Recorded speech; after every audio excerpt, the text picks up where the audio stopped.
Halo sahabat Altin, ya, ketemu lagi dengan saya ya. Hari ini kita akan membahas tentang intensitas latihan ya. Supaya Anda ketahui, intensitas itu kan adalah sama dengan kualitas latihan. Intensitas dan kualitas latihan itu bagaimana mengetahuinya ya? Untuk orang mengetahui intensitas latihannya berapa itu biasanya dengan menggunakan eh, hitung-hitungan denyut nadi ya.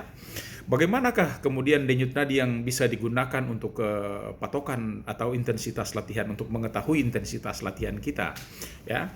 Maka untuk mengetahui intensitas latihan kita itu biasanya kita bisa menggunakan dua metode ya. Ada metode yang pertama adalah bisa kita menggunakan teori Karvonen yang sudah hadir atau sudah sering digunakan sejak tahun 1957. Yang kedua adalah teori Katz dan McArdle yang terakhir digunakan sejak 1983.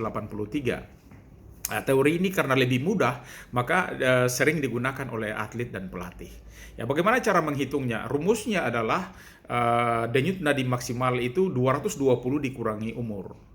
Ya, maka kalau seseorang yang boleh saya contohkan atlet yang berusia 20 tahun, maka usia denyut nadi maksimalnya adalah 220 dikurangi 20, berarti atlet yang berusia 20 tahun itu denyut nadi maksimalnya adalah 200.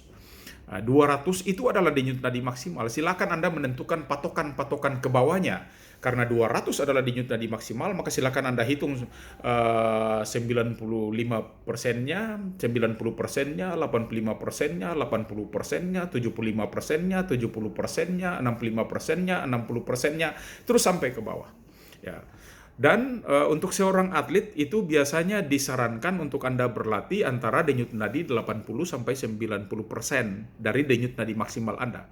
Maka kalau 80 sampai 90% dari denyut nadi maksimal Anda untuk atlet ya yang berusia 20 tahun berarti 80%-nya berarti 160 denyut nadi per menit sampai dengan 90% berarti 180 denyut nadi per menit. Maka takaran berlatih untuk seorang atlet ya untuk usia 20 tahun adalah dari 160 sampai 180 denyut nadi per menit. Ya. Ini gambaran untuk seorang atlet yang berusia 20 tahun. Maka terkait dengan itu nanti pada waktu Anda berlatih juga ya, selain latihan daya tahan yang waktunya panjang, saya tidak menyarankan untuk Anda untuk berlatih dalam durasi-durasi waktu yang panjang. Tapi saya menyarankan Anda biasanya kalau Anda berlatih untuk atlet yang katakanlah olahraga prestasi, maka dia cukup berlatih dari waktu 45 menit sampai 2 jam atau 120 menit ya. Tapi kalau untuk cabang olahraga sekedar untuk meningkatkan kebugaran atau meningkatkan kesehatan Anda, maka silakan Anda berlatih antara ya 20 sampai 30 menit itu sudah cukup ya, terutama kepada mereka-mereka yang sudah tua-tua ya, katakanlah usia 50 tahun. Ya, dan rumus ini berlaku untuk semua umur.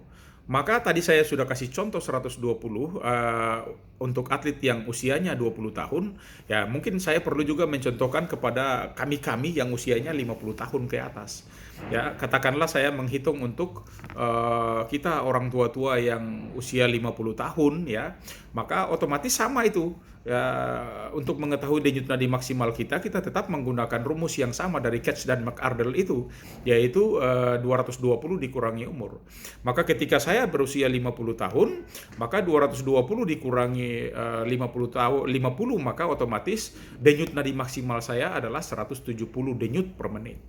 Nah, tinggal dari itu saya mulai menghitung karena itu sudah saya dapatkan 100%-nya, tinggal saya hitung 95%-nya, 90%-nya, 85%-nya, 80%-nya sampai ke bawah.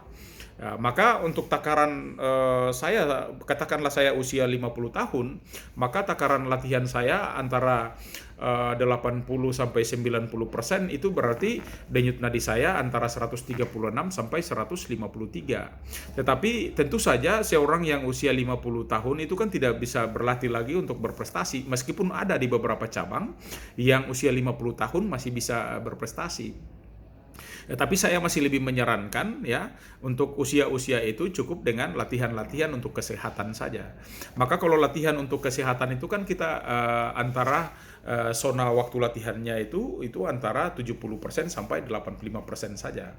Maka kepada orang yang berusia 50 tahun otomatis katakanlah 70%-nya itu dari 170%, dari 170 denyut per menit itu berarti 119 gitu ya. 70%-nya adalah 119 sampai berapa? Sampai 80%-nya berarti 144,5 atau 145 denyut nadi per menit. Ya, itu kita bisa mengetahui perbedaan antara atlet yang usianya 20 tahun dan kita-kita yang berusia 50 tahun. Jadi atlet yang usia 20 tahun dia bisa berlatih sampai denyut nadi maksimalnya otomatis 200 tadi, 220 dikurangi 20 kan. Nah, sedangkan orang yang usia 50 tahun dia cukup denyut nadi maksimalnya 170 saja. Marilah berdasarkan hitung-hitungan ini, rumus yang saya berikan kepada Anda, silakan Anda berlatih dalam zona latihan Anda. Kalau Anda ingin berprestasi, kalau Anda atlet yang masih mau berprestasi, silakanlah berlatih antara zona 80 sampai 90%. Ya, tapi kalau kita-kita yang berusia 50 tahun, ya, maka silakanlah berlatih untuk zona yang bukan untuk prestasi, tapi cukup untuk olahraga kesehatan saja, yaitu antara 70 sampai 85% dari denyut nadi maksimal Anda.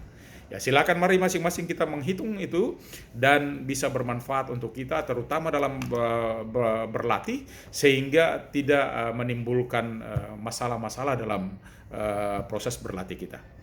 Saya kira itu yang bisa saya sampaikan pada kesempatan hari ini. Salam untuk sahabat Altin ya.